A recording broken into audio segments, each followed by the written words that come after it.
नमस्कार, मैं doctor A K. Sinha, आनंद homeo clinic में आपका स्वागत है। एब्रोटेनम के बारे में कि एब्रोटेनम होम्योपैथिक दवा किन लोगों को खानी चाहिए, कितनी मात्रा में लें और वह किस किस दशा में, यानी कैसा उसका लक्षण होगा, तो हम एब्रोटेनम की दवाई देंगे। ये खासकर बच्चों की दवा है और बच्चों पर ज़्यादा इफेक्टिव होता है। ये दवा उन बच्चों को ज़्यादा दी जाती है जो बच्चे सूखे रोग से ग्रसित होते हैं। सूखा रोग यानी उस बच्चे में खान पान की सारी चीज़ें बहुत अच्छी रहती है, फिर भी उसका शरीर सूखते जाता है, तो वो सूखा रोग के अंतर्गत आता है। यानी उसके शरीर एकदम अजब विचित्र तरह के नज़र आने लगते हैं। सूखा रोग, एब्रोटेनम का सूखा रोग जब बच्चों में स्टार्ट होता है तो बच्चे का सबसे पहले पैर सूखता है।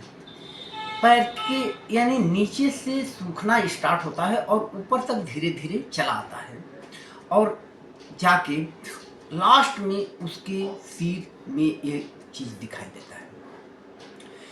तो एब्रोटेनम खासकर सूखे रोग की दवा है।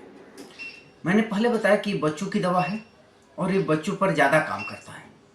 उसके बाद एक इसका और लक्षण है कि अगर एक बीमारी दब जाती है तो दूसरा बीमारी उठ जाती है। इसका सबसे प्रोमिनेंट लक्षण है, यानी एक खास लक्षण है।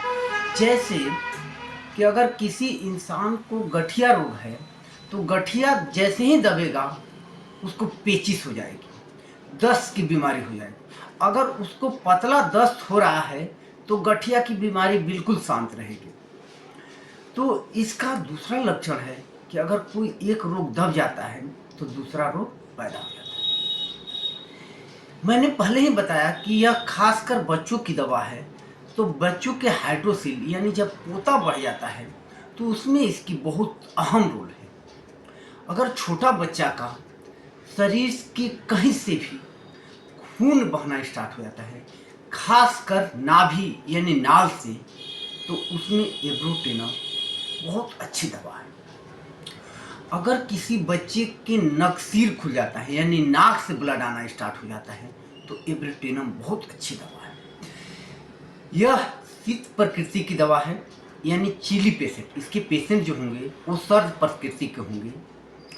और पोटेंसी की अगर बात कर लें तो इसकी पोटेंसी आप 6 नंबर या 30 नंबर दे सकते हैं, यानी आपको इसकी पोटेंसी को लेनी है।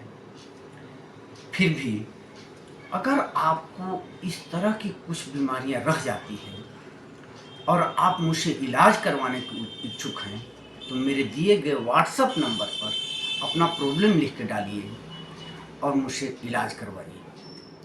फिर अगर आपको यह वीडियो अच्छा लगा है तो लाइक कर दीजिए, सब्सक्राइब कर दीजिए तथा दोस्तों के साथ एक बार शेयर कर दीजिए।